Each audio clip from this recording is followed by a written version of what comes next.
जय हिंद दोस्तों। तो सामान्य अध्ययन की इस सीरीज को हम आगे बढ़ाते हैं। तो इसमें अब हम देखते हैं कि क्वेश्चन नंबर 1 से अब हम देखते हैं किसकी सेना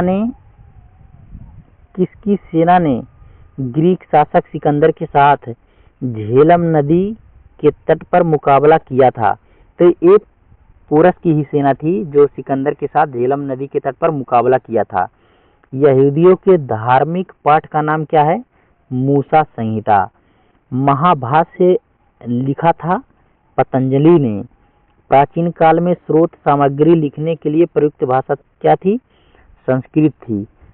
चंद्रगुप्त मौर्य के बाद मौर्य सिंहासन पर कौन बैठा था? तो ये बिंदुसार था जो चंद्रगुप्त मौर्य के बाद सिंहासन पर बैठा था। यूनानियों को भारत से बाहर किसने निकाला? चंद्रगुप्त मौर्य ने यूनानियों को भारत से बाहर निकाला था। बिंदुसार के शासन के दौरान अशांति कहाँ थी? तक्षशिला में अशांति। चंद्रगुप्त मौर्य ने अपने अंतिम दिन कहाँ गुजारे? तो ये श्रवणबेलगोला कर्नाटक में है, जो वहाँ पे संलेखना विधि होती है, जहाँ पे मतलब बिना अन्न जल के रहना पड़ता है। तो उस विधि से इन्होंने अपना जीवन वहीं पे गुजारा था। 9वां नंबर क्वेश्चन देखते हैं कि अशोक की प्रशासनिक नीति में भारी परिवर्तन किस घटना से आया? तो ये कलिंग युद्ध से आया था भारी परिवर्तन। देवनाम प्रिय के नाम से कौन विख्यात है? तो ये अशोक है।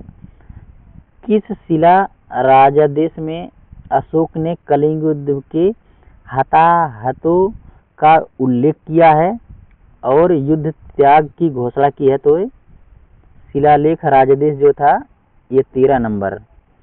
चंद्रगुप्त मौर्य के दरबार में भेजा गया यूनानी राजदूत था मेगास्थनीज। अब 13 नंबर क्वेश्चन देखते हैं। यहाँ से क्या है कि इंडिया किसने लिखी? मेगास्थनीज ने। इंडिका नामक पुस्तक किसने लिखा था? तो ये मेगास्थनीज ने लिखा था। मौर्य दरबार में ग्रीस के राजदूत का नाम क्या था? मेगास्थनीज।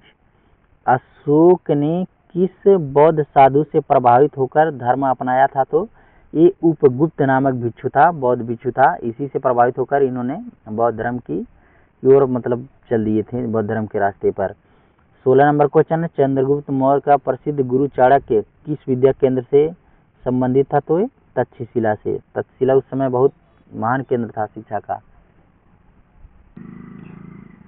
कलिंग युद्ध किस वर्ष में हुआ था? तो 261 BC में हुआ था कलिंग युद्ध, जो अशोक ने लड़ा था। अशोक पर कलिंग युद्ध का प्रभाव कहाँ दिखाई देता है? ये शिलाओं पर उत्कीर्ण 13वें राजादेश में दिखाई पड़ता है। 19 नंबर क्वेश्चन है मौर्य काल के दौरान शिक्षा का सबसे प्रसिद्ध केंद्र निम्न में से कौन सा था? तो ये तक्षशिला था।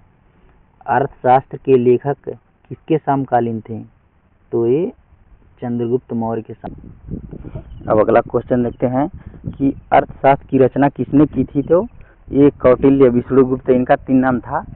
एक कौटिल्य था, एक विष्णुगुप्त था और एक चाणक्य के नाम से प्रसिद्ध थे। अशोक के शिलालेख किस लिपि में खुदे हुए हैं? तो ये ब्राह्मी लिपि में खुदे हुए हैं। कई लिपियों में मिलता है। निम्नलिखित में किसने कब और पहली बार अशोक के शिलालेख का अर्थ स्पष्ट किया? तो ये 1837 में जेम्स प्रिंसेप ने किया था। किस प्रसिद्ध शासक को शिलालेखों का जनक कहा जाता है? तो अशोक को कहा जाता है। मौर्य वंश के शासन के दौरान स्थानिक कौन था? तो ये स्थानिक का मतलब जिला प्रशासक होता था। जैसे आज जिलाधिकारी होते हैं, उस समय स्थानिक उन्हीं को कहा जाता था।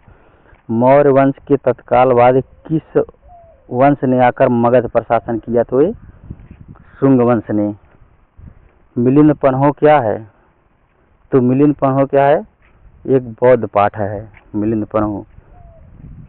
चरक किसके राज चिकित्सक थे? तो ये कनिष्क के राज चिकित्सक थे। अब 29 नंबर क्वेश्चन देखते हैं। 28 नंबर तक हम लोग देख चुके हैं। अब 29 नंबर क्वेश्चन है कि कुषाण काल में भारतीय और ग्रीक शैलियों के मिश्रण से विकसित कला विद्यालय को किस नाम से जाना जाता है? तो ये गांधार कला के नाम से जाना जाता है। अब 30 नंबर क्वेश्चन देते हैं, कुषाण वंश के प्रसिद्ध राजा कौन थे? तो ये कनिष्क थे। कुषाण वंश के सबसे प्रसिद्ध राजा या शक्तिशाली राजा भी कह सकते हैं। तो वीडियो को यहीं पे समाप्त करते हैं। अब अगला भाग हम लोग अगले वीडियो में देखेंगे।